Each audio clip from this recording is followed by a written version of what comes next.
from these preventable diseases. So I want to close here with a not very cheerful message about what will happen in this landscape with H5N1.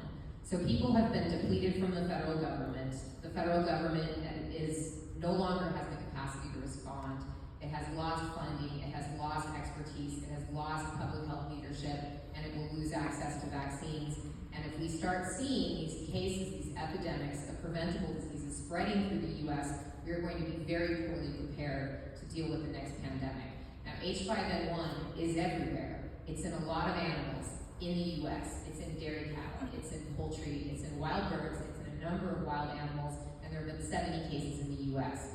This over here is a diagram from the USDA of how many wild animal detections there are. This is probably a fragment of what the actual number is, because these are just animals that were found dead and then tested. I did a little data projection of my own and looked at the WOA numbers for how many animals in the US have tested positive for H5N1. I estimated at that rate, like how many we would have, so it's a little bit higher than it was last year. If that trend continues, I've also looked at the testing records for humans for H5N1. Now we've had 70 confirmed cases of H5N1 in the US.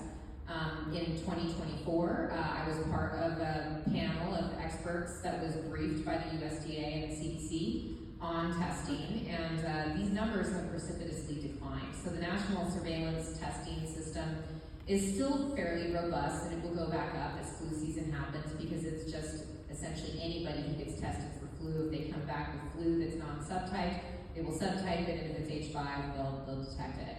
Most of the cases, however, have been detected through targeted monitoring and testing. That's if somebody has a known exposure, then they get monitored, they get tested. That has cratered. There are very few people being monitored. Testing has been non-existent for the last several months. This was through July, but there was no testing in August. There's no testing, as far as I'm aware, in September. And so the CDC, either through lack of capacity or direct order, I'm not sure which, has essentially stopped testing humans for H5N1. Now, on January 31st, the day that I found out that data was about to be deleted, this article came out in Foreign Policy that I wrote about what would happen if RFK was appointed the Secretary of HHS. And so I got a few things right. I predicted that he would fail to contain the US H5N1 outbreak, for example, and he would reduce vaccine access, and he would spread widespread vaccine disinformation, attack individual scientists and institutions, et cetera, but what I didn't count on was how competent he would be at all of this. I also didn't count on how credulous the American public would be, seeing him stand up there and say blatant lie after blatant lie, and essentially either believe him or not think that it was a big deal, not take him seriously. And I think some of this is that people really have forgotten the horrors of vaccine-preventable disease. I also didn't appreciate what the scale of the impact would be, and until I really started putting numbers to this, I did not understand how bad this would be. It would be very bad, but it's going to be worse than I even expected it to be. So here's my nightmare scenario with H5N1. Florian and I wrote this mini review on H5N1 in the US, and we calculated the mortality rate about 2% and the severity rate about 6%. So that means that for every 100 people who are infected, only about 6 people will show up at a medical treatment facility with symptomatic H5N1 seeking medical care.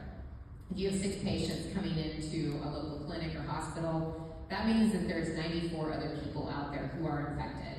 Those people are traveling around, they are hanging around with each other, they are potentially spreading the virus to other people. If this virus acquires the ability to be efficiently transmitted between humans, that could lead to a pandemic, and I think if you get to this point, it will already be a pandemic, where there will be 7 million deaths in the US and 164 million deaths globally, and that's just based on calculating the mortality rate.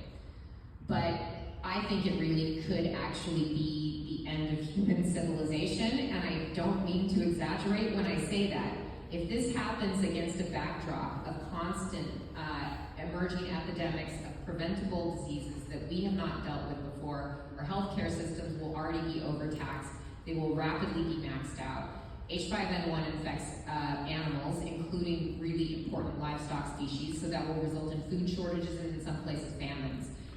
It will cause environmental devastation because it infects many wild animals. That will lead to ecosystem disruption and potentially new diseases emerging. It will lead to severe economic depression, which will be disproportionately felt by the poor, not just in the U.S., in other countries as well. Our impaired response capacity will mean that we'll completely fail to control this pandemic, and countermeasure availability will be essentially non-existent. There are 10 million doses of H5N1 vaccine in the national stockpile. That's obviously not enough for the entire U.S. population. With no mRNA vaccines, that means that production at national scale for the U.S. is at least a year out. And so that means that essentially we won't be able to make enough vaccines for everybody anytime soon. So there will be negligible countermeasures that we can apply. And I really do think the mortality rate would be so high that I'm not sure that our civilization could outlast that.